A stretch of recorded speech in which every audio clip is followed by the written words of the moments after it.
Nabalot ng matinding hinagpis at pagkabigla ang mga kaanak ng mga biktimang nasawi sa pinakamalaking sunog na naganap sa Hong Kong sa loob ng ilang dekada.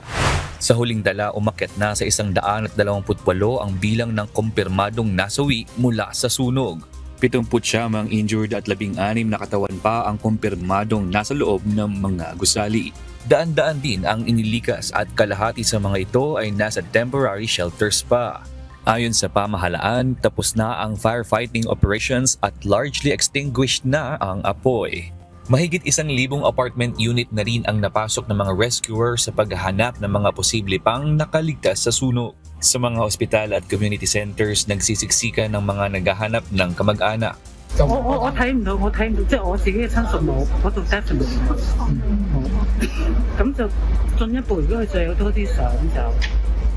聽日可能會再嚟睇，即係佢哋一路 update 個相。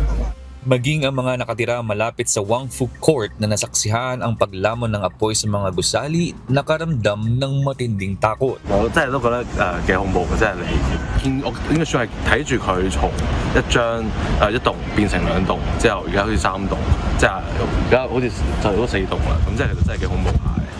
你諗下一個屋企冇咗喎，燒毀喎，換轉邊個都心急啦，係咪啊？感同身受啦，真係好難受㗎。其實個屋企啊咁樣燒咗佢喎，真係形容唔到咯。我諗香港可能開埠以嚟都未試過呢啲咁嘅火喎，呢一下子咁多棟都燒。 Ang ibang residente na nakaligtas sa sunog ikinuwento ang kanilang karanasan. 晏咗2點幾就嗰邊宏福苑着火。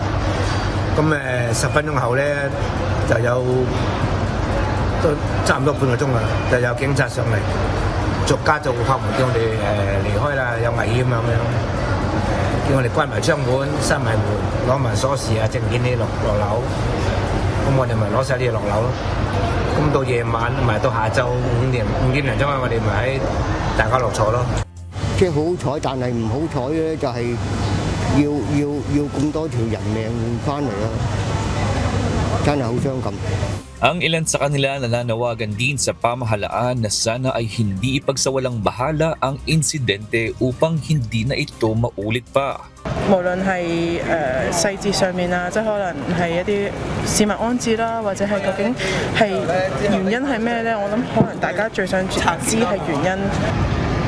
Iniimbestigahan ng mga otoridad ang posibleng paglabag sa safety standards sa gitna ng renovation ng mga gusali. Posibleng substandard mesh, plastic sheeting at highly flammable polystyrene boards ang naging sanhi ng mabilis na pagkalat ng apoy. Kinumpirma rin ng Labor Department na 16 na beses nitong sinuri ang site at nag-issue ng babala sa contractor ilang araw lang bago ang sunog.